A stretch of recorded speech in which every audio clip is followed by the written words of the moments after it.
tanpa mengurangi rasa hormat saya kepada para bapak dan ibu pejabat, pemuka masyarakat, izinkan saya menyapa secara sederhana para ibu dan bapak, para biarawan, biarawati, rekan-rekan imam, dan rekan-rekan uskup. Saya diminta secara pribadi oleh Bapak Uskup Maksi untuk memberikan sambutan. Entah saya ini harus mewakili siapa. Mungkin yang paling tepat adalah mewakili para Bapak Uskup yang sudah purna bakti, atau sekurang-kurangnya yang mendekati masa-masa purna bakti itu.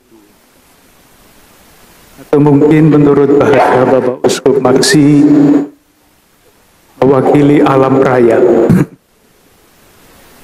Bapak Uskup Maksi,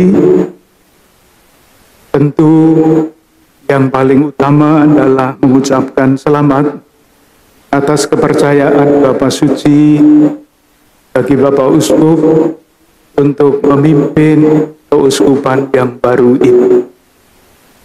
Kami semua berdoa, semoga berkat pelayanan Bapak Uskup, keuskupan ini dapat bertumbuh sebagaimana dicita-citakan.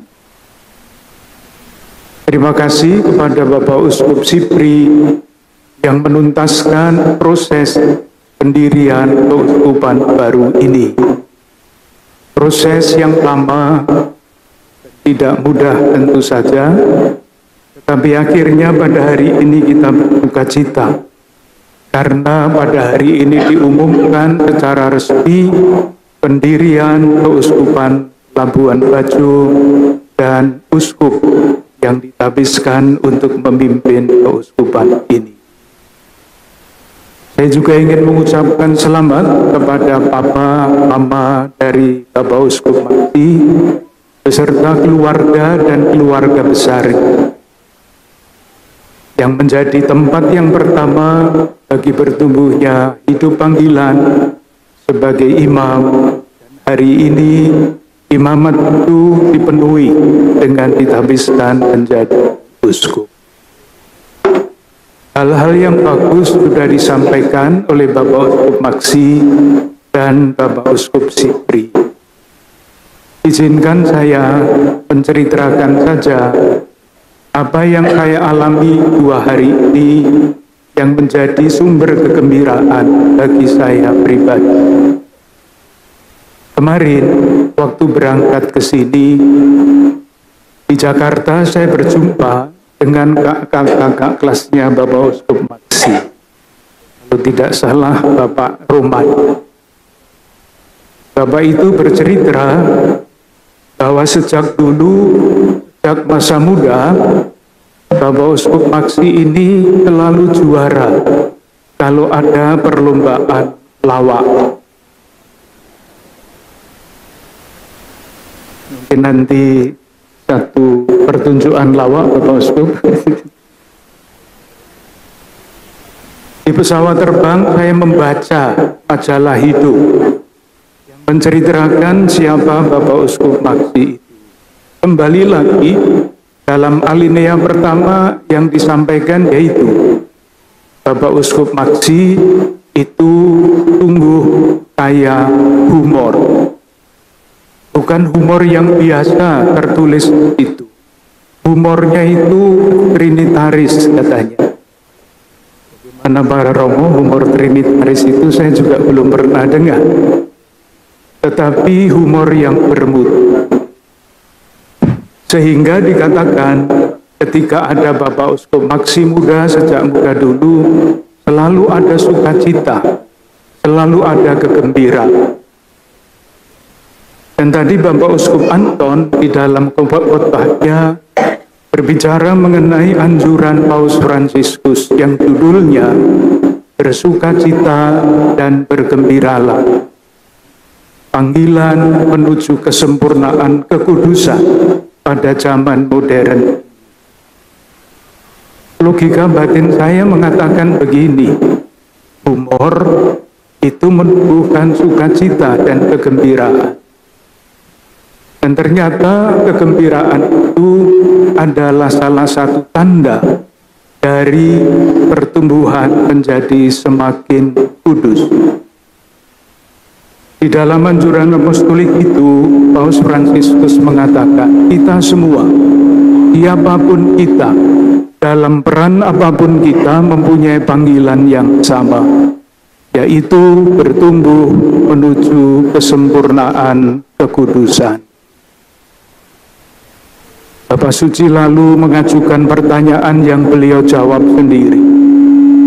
Apakah Anda anggota hidup bakti? Jadilah kudus dengan menghayati panggilan dan perutusan Anda dengan sukacita. Di biarawan dan biarawati, kalau cemberut nanti dapat membaca anjuran itu nomor 14. Apakah Anda hidup berkeluarga? Jadilah suci dengan menjadikan keluarga Anda tempat yang subur bagi bertumbuhnya iman, pengharapan, dan kasih.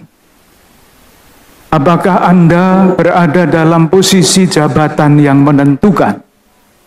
Jadilah suci dengan melaksanakan tanggung jawab itu tanpa pamrih, tetapi untuk kebaikan bersama. Lalu timbul pertanyaan yang tidak ada di dalam dokumen itu, apakah Anda uskup? Nanti Bapak Uskup Maksi silahkan menjawab. Kalau dilihat dari kata uskup, uskup itu artinya penilik. Pribadi yang tugas utamanya adalah mengunjungi umat. Maka jadilah suci Bapak Uskup Maksi dengan rajin mengunjungi umat dengan segala macam kekayaannya. Bapak Uskup diutus untuk bertumbuh menjadi kudus dan mendampingi umat untuk menjadi kudus pula. Tetapi jangan pernah lupa menjaga kesehatan Bapak Uskup ya. Mengakhiri renungan ini, sambutan pendek ini, ketika pikiran saya sampai di situ, saya ingat akan satu kisah yang agak konyol. Kisahnya begini. Seorang imam ditempatkan di tempat yang baru. Ia belum tahu tempat-tempat yang penting di paroki itu. Suatu hari, dia ingin pergi ke kantor pos. Dia belum tahu kantor pos itu ada di mana. Tetapi dia memberanikan diri, sudah nanti di jalan juga bisa bertanya kepada orang. Dia ambil sepeda motor, cari kantor pos. Ketika sampai perempatan jalan, dia bingung, mau terus ke kiri, ke kanan. Tidak tahu. Kebetulan, di perempatan jalan itu ada seorang muda. Maka dia berhenti dan bertanya, Dek, kantor pos ada di mana ya? Oh, selamat siang Romo. Selamat siang Romo. Kantor pos itu, Romo terus ke depan, ke kiri, kantor pos ada di pojok. Pastor itu pergi ke kantor pos, ketemu, dia pulang, orang muda itu masih ada di situ. Maka pastor itu berhenti lagi dan bertanya, Dek, kok tahu kalau saya pastor? Oh iya Romo, kebetulan hari Minggu yang lalu saya pergi ke gereja. Hah, kebetulan? Iya, saya jarang-jarang pergi ke gereja. Besok Minggu ya, pergi ke gereja, saya siapkan khotbah yang hebat. Akan saya tunjukkan jalan menuju kekudusan kepadamu. Tidak mau Romo. Kok tidak mau, kenapa? Pokoknya tidak mau. Nanti saya undang kur yang seindah kur hari ini. Tidak mau. Kenapa tidak mau? Anak muda itu menjawab begini. Romo kantor pos saja tidak tahu, kok mau menunjukkan jalan kepada Tuhan. Saya yakin itu bukan Pastor Maximus Regus. itu orang lain Bapak Uskup.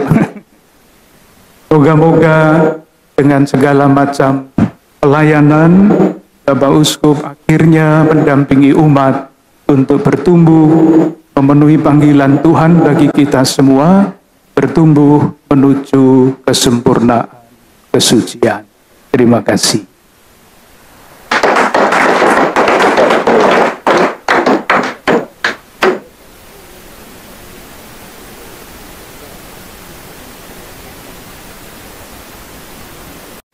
Sahabat peradaban kasih yang terkasih, sampai jumpa pada episode berikutnya. Terima kasih atas kebersamaan kita. Salam peradaban kasih ekologis berkah dalam